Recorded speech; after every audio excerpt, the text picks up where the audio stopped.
తాకట్లో ఉన్న మీ బంగారాన్ని విడిపించి ఆ రోజు ఆన్లైన్ రేటుకి కొంటాం. Sharma gold company. అందరికీ నమస్కారం. నా పేరు మాధురి. మీరు చూస్తున్నది సుమన్ టీవీ నెట్వర్క్. ఈ రోజు మనతో పాటు ఉన్నారు ఆధ్యాత్మికవేత్త, సూర్యోపాసకులు విక్రమాదిత్య గారు. నమస్కారం గురువు గారు. సూర్యోస్మితల్లి. గురువు గారు, ఎండాకాలం అంటేనే భయం వేస్తుంది. ఇంకా అసలైన సమ్మర్ రాకముందే సూర్యుడు ప్రతాపాన్ని చూపించేస్తున్నాడండి. అలాగే దాంతో పాటు ఎండాకాలంలో కూడా మనకి తెలియని కొత్త రకాల జబ్బులు కూడా వచ్చే అవకాశాలు ఉన్నాయి అని చెప్పేసి కొన్ని వాదనలు వినిపిస్తూ ఉన్నాయి. అయితే ఈ ఎండాకాలంలో మనల్ని మనం ఏ విధంగా సంరక్షించుకోవాలి, ఎలా ఎదుర్కోవడానికి మనం సంసిద్ధంగా ఉండాలంటారు? ఇప్పుడు ప్రస్తుతం WHO అంటే కొన్ని అంతర్జాతీయ సంస్థలు ఈ విశ్వావసునామ సంవత్సరం అని మనం తెలుగు సంవత్సరాల గురించి మాట్లాడుకుంటాం. 2025 నుంచి 2030 వరకు అంటే 5 సంవత్సరాల పాటు గ్లోబల్ వార్మింగ్, విపరీతమైనటువంటి ప్రకృతి వైపరీత్యాలు మనల్ని ఇబ్బంది పెడతాయి అని చెప్పడం జరిగింది. దానికి ప్రధానమైనటువంటి కారణం మన జీవన విధానంలో మనం చేసినటువంటి పొరపాట్లు. ప్రకృతిని పూర్తిగా పాడు చేసేసాం. ధర్మో రక్షతి రక్షిత. ఇంకొక పదం కూడా ఉంటుంది అలాగే, రక్షతి రక్షిత. ఏంటది? వృక్షో రక్షతి రక్షిత. ఎక్కడున్నాయేమో వృక్షం.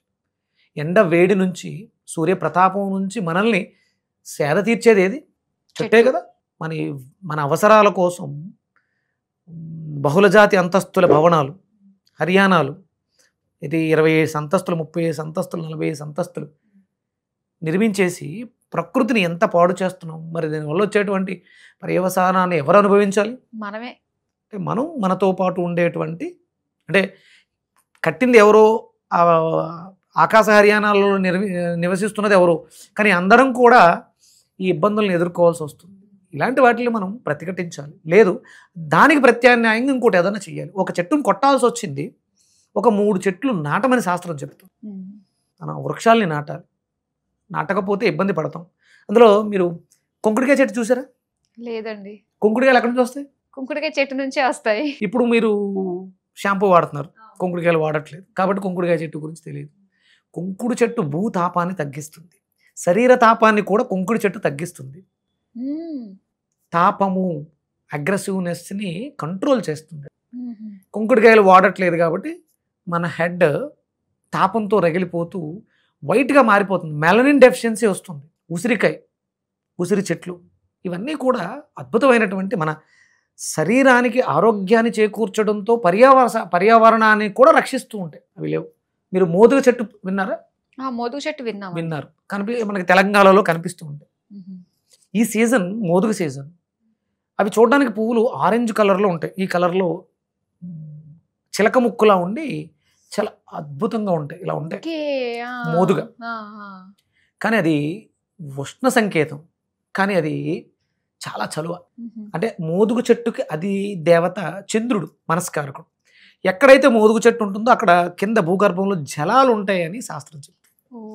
కానీ పైకి వచ్చేది మాత్రం ఒక ఆరెంజ్ కలర్లో ఉన్నటువంటి పుష్పం. ఇది ఈ సీజన్లో వస్తుంది. అంటే రాబోతున్నటువంటి ఋతువులని అది అన్వేషణ చేస్తుంది. మీకు మోదుగు చెట్టు కాయ వస్తుంది, పూరాలిపోయిన తర్వాత కాయ వస్తుంది. దాంట్లో 3 గింజలు ఉంటే అద్భుతమైనటువంటి విశేష వర్షపాతం ఉంటుంది అని చెప్పుద్ది. అంటే మోదుగు చెట్టుని అనుసరిస్తే మనకి రాబోతున్న ఋతువుల్లో వర్షాలు ఎలా ఉంటాయో చెప్పొచ్చు. ఈ సంవత్సరం చూసా, ఒకటే గింజ ఉంది.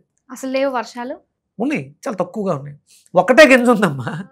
అంటే 3-4 గింజలు ఉంటాయి ఒక కాయకి, ఒక్కటే గింజ ఉంది. అంటే వర్షపాతం చాలా తక్కువగా ఉంది. అయ్యో. అంటే పర్యావరణాన్ని మనం పాడు చేసాం. అంటే ఆ చెట్లు ఉన్నటువంటి ప్రాంతాల్లో అంటే వర్షం ఇక్కడ కొన్ని కాయల్లో అయితే ఒక చోట చూసా అసలు కాయలే లేవు, అదే గింజలు లేవు. అంటే ఆ ప్రాంతంలో వర్షం అసలు ఉండదు, వర్షాధారం ఉండదు. అంటే మేఘాలని అవి ఆకర్షించవు. చెట్లు వాటిలోంచి వచ్చేటువంటి ఆక్సిజన్, కిరణజన్య సంయోగం ఇవన్నీ జరిగిన తర్వాత పైకి వెళ్ళి అవి వర్షాన్ని కురిపిస్తాయి. మేఘాలు ఒక చోట కాన్సన్ట్రేటెడ్గా ఉండాలని లేదు, మారిపోతూ ఉంటాయి. అందుకని యజ్ఞయాగాది క్రతువులు ఎక్కడైతే చేస్తారో అక్కడ మేఘాలు కేంద్రీకరింపబడి ఆ మాయిశ్చర్, అందులోంచి వచ్చిన ఆవునేతితోటి వచ్చినటువంటి ఆ పొగతో వచ్చిన ఆ వాక్యూమ్ ఏదైతే ఉందో అది వర్షాలని ఆకర్షిస్తుంది. మేఘాలని అక్కడ కేంద్రీకృతమై వర్షాన్ని కురిపిస్తూ ఉంటుంది. మనకి యజ్ఞయాగాది క్రతువుల్లో చివరిలో పూర్ణాహుతిలో మోదుగ పువ్వులను వేస్తారు. అంటే ఈ పూర్ణాహుతి అంటే పూర్తిగా చేసాం, సంపూర్ణం అయింది అని మోదుగలు వేయడం ద్వారా వచ్చినటువంటి పొగ ఆవిరై పైకి వెళ్ళి వర్షాలను కురిపిస్తుంది. యజ్ఞయాగాది క్రతువులు చేయడం ద్వారా ఇవి జరుగుతాయి. అంటే ఈ ఎండలు మండిపోవడానికి ప్రధానమైనటువంటి కారణం మనం పర్యావరణాన్ని పూర్తిగా పాడు చేసాం. అధ్యయనాల్లో తెలిసింది ఏంటంటే కేవలం నేను మాంసాహారిని, నేను మాంసం తింటే ఏదో ఒక మేకకి నష్టం, ఒక మేక సంతతికి నష్టం. నాలోంచి వచ్చేటువంటి గాలులు ప్రకృతిని పాడు చేస్తున్నాయి. నేను మాంసం తినేసాను, నా శరీరం నుంచి వచ్చేటువంటి వైబ్రేషన్స్ ప్రకృతిని పాడు చేస్తున్నాయి. నాలాంటి వాళ్ళు ఎంతమంది ఉన్నారు? మా అందరి వల్ల ఆ పర్యావరణం. అంటే మాంసాహారుల్ని ఒక 100 మందిని ఒక గదిలో పెట్టి, శాకాహారులను ఒక 100 మందిని ఒక గదిలో పెడితే భావోద్వేగాలు గమనించండి, మీకు అర్థమైపోతుంది వాతావరణం ఎలా ఉంటుంది అనేది. బాడీలోంచి వచ్చేటువంటి సుగంధం కావచ్చు, దుర్గంధం కావచ్చు, వాళ్ళు మాట్లాడుకునే మాటలు, ఫ్రీక్వెన్సీస్, ఇవన్నీ కూడా ప్రకృతిని పాడు చేస్తున్నాయి. మాంసం తినొద్దు, జీవహింస చెయ్యొద్దు, ఓకే, జీవహింస అనే దాన్ని పక్కన పెడితే నేను తినడం వల్ల వచ్చేటువంటి నా శరీరంలో జరిగేటువంటి కెమికల్ రియాక్షన్ ప్రకృతిని పాడు చేస్తుంది, నా ఆలోచన విధానాన్ని పాడు చేస్తుంది. అంటే ఆలోచన విధానం వరకు అయితే ఓకేనండి, ఎందుకంటే దాన్ని చంపి అది చంపుతున్నప్పుడు దాన్ని ఎలా ఫీల్ అవుతుందో అది అయిన తర్వాత ఎమోషన్స్ మనకి వస్తాయని అర్థమవుతుంది. కాకపోతే ఆ ఫ్రీక్వెన్సీ మనం చుట్టూ ఉన్న పర్యావరణాన్ని ఏ విధంగా పాడు చేస్తుంది అంటారు? అది ఎలా అంటారు అసలు? అదేనమ్మా, అంటే ఎన్విరాన్మెంట్లో పీస్, ప్రశాంతత. నాలో ప్రశాంతత ఉండదు, నేను ప్రశాంతత కోసం తిరుగుతూ ఉంటాను. పర్యావరణానికి ఒక చెట్టు దగ్గరికి వెళ్ళినప్పుడు నాలోంచి వచ్చేటువంటి, అంటే ఇప్పుడు కెమికల్ స్ప్రే చేస్తే మొక్క ఎందుకు చచ్చిపోతుంది? కెమికల్ స్ప్రే అది భౌతికంగా ఒక పదార్థం, ఇది నాలోంచి వచ్చేటువంటి కార్బన్ డైఆక్సైడ్. ఇప్పుడు ఒకే గదిలో ఉన్నానమ్మా, ప్లాక్ చేసుకుని ఉన్నాను, నేను ఎంతసేపు బ్రతికుండగలను? ఒక గదిలో క్లోజ్డ్ రూమ్లో నేను ఎంతసేపు బ్రతికుండగలను?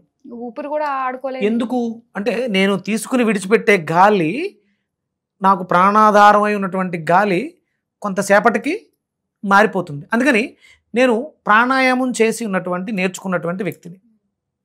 నేను లోపలికి ఒకసారి గాలి తీసుకుని కూర్చున్నాను, ఒక 10 నిమిషాలు 15 నిమిషాలు ఉండగలిగా అంటే నేను 10-15 నిమిషాలు ఆ క్లోజ్డ్ రూమ్లో బ్రతకగలను. నా లోపల ఉన్నది లోపలే ఉంది, ప్రాణవాయువు. అపానవాయువుని స్వీకరించి ప్రాణవాయువుగా లోపల ఉంచుకున్నాను, విడిచిపెట్టలేదు, అది బయటకు వచ్చింది, కార్బన్ డైఆక్సైడ్గా కన్వర్ట్ అయింది. మళ్ళీ ఆక్సిజన్ తీసుకున్నాను, ఈ సైకిల్స్ ఎక్కువ జరిగినాయి. లోపల ఉన్నటువంటి ఆక్సిజన్ అంతా అయిపోయింది, అంతా కార్బన్ డైఆక్సైడ్ ఉంది. ఎంతసేపు బతుకుతాను?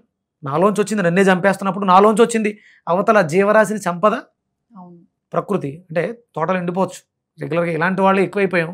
రోజు అందరం కలిసి ఉద్యానవనాల్లో సంచరిస్తున్నాం, మనలోంచి వచ్చేది అంతా కూడా నెగిటివ్ ఎనర్జీ. అప్పుడు ఆ మొక్కలు కూడా చచ్చిపోతాయి కదా, వైబ్రేషన్స్. ఇది జరుగుతోంది. ఇలాగే మనం తింటూ వెళ్ళిపోతే, మాంసాహారం కానీ ఏదైనా సరే ఆహారం అధికంగా తీసుకుంటూ వెళ్ళిపోతే మనకి ఒకంతకి 7 భూములు కావాలి పంట పండించడానికి. త్వరలోనే భూమి అంతమైపోతుంది అంటే శాస్త్రాలు అలా చెప్తున్నాయి, కానీ మనకి కలియుగం ఇంకా చాలా టైం ఉంది. కాకపోతే ఈలోపు మన అలవాట్లు మార్చుకోవాలి, ప్రకృతి నుంచి మనం ఎదుర్కొని మనల్ని మనం కాపాడుకోవాలి, ప్రకృతిని కాపాడాలి.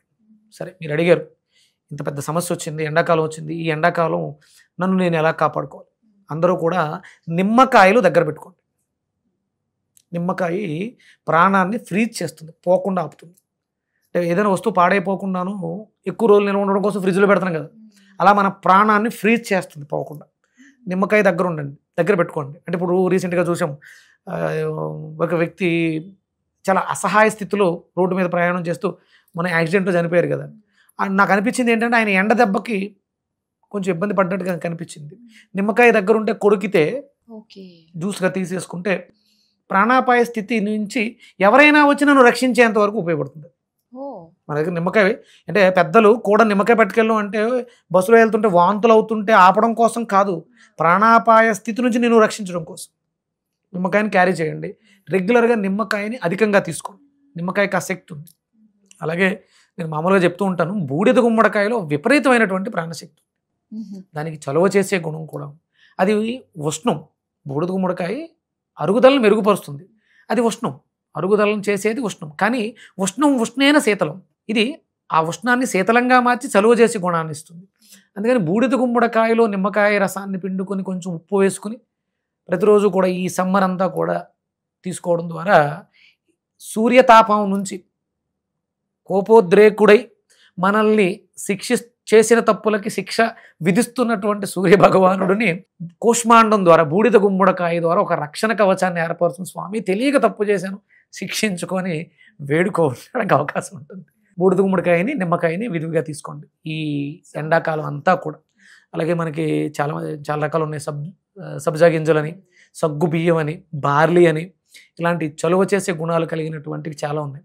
అలాగే బెల్లము మిరియాల పొడి కలిపినటువంటి పానకాన్ని మనకి రామనవమిలో ఇస్తారు. అంటే ఈ సీజన్ అంతా కూడా తీసుకుంటే మిరియాలు సూర్యశక్తి వాహకాలు, అందులో సూర్యశక్తి నిక్షిప్తం ఉంది.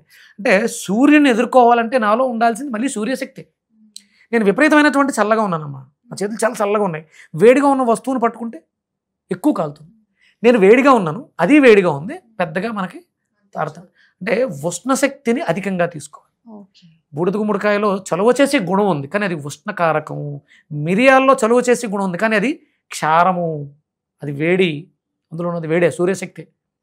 అందుకని ఇవి తీసుకోవడం ద్వారా, అంటే బూడిద గుమ్మడికాయ, నిమ్మకాయ, మిరియాల పొడి, సైంధవ లవణం కలిపినటువంటి దాన్ని పానకంగా తీసుకోవడం ద్వారా ఈ ఎండల దెబ్బ నుంచి, వడదెబ్బల నుంచి మనల్ని కాపాడుకోవచ్చు. దగ్గర మాత్రం నిమ్మకాయ దగ్గర పెట్టుకోండి. కళ్ళు తిరుగుతున్నాయి, పానిక్ అయిపోతున్నాం, ప్రాణం పోయే స్థితిలో ఉంది, లోపల ఏం జరుగుతుందో ఎక్స్ప్రెస్ చేయలేకపోతున్నాం, నిమ్మకాయని గట్టి కొరికేయండి. అది జ్యూస్ మింగేయగలిగితే మింగేయండి, లేకపోతే ఊసేయండి, ఏం కాదు. ఇలా నాలుక తగిలితే చాలు, అణువు యాక్టివ్ అయిపోతుంది, సూర్యశక్తితో నిండిపోతుంది, ప్రాణాలని కాపాడేస్తుంది. ఐసీయూ మీకు అంబులెన్స్ వచ్చి మిమ్మల్ని తీసుకెళ్లేంత వరకు ఉపయోగపడుతుంది. నిమ్మకాయలు మాత్రం విరివిగా దగ్గర పెట్టుకోండి, ఎలాంటి ప్రాణాపాయ స్థితి రాదు, నాది గ్యారంటీ. ఓకే గురుగారు, చాలా మంచి విషయం చెప్పారు. నిజంగా ఎండలకి పెద్దవాళ్ళకి భయం వేస్తుంది, వాళ్ళతో ఎలా ఉంటుందా అని చెప్పేసి. సో మీరు అన్నట్టుగానే ఇలాంటివన్నీ కూడా వాళ్ళకి చేసి పెడితే చాలా సమ్మని దాటేయగలుగుతాం. హ్యాపీగా దాటేయగలుగుతాం. చాలా మంచి విషయాలు మాకు తెలియజేసినందుకు ధన్యవాదాలు. సూర్యస్మిత.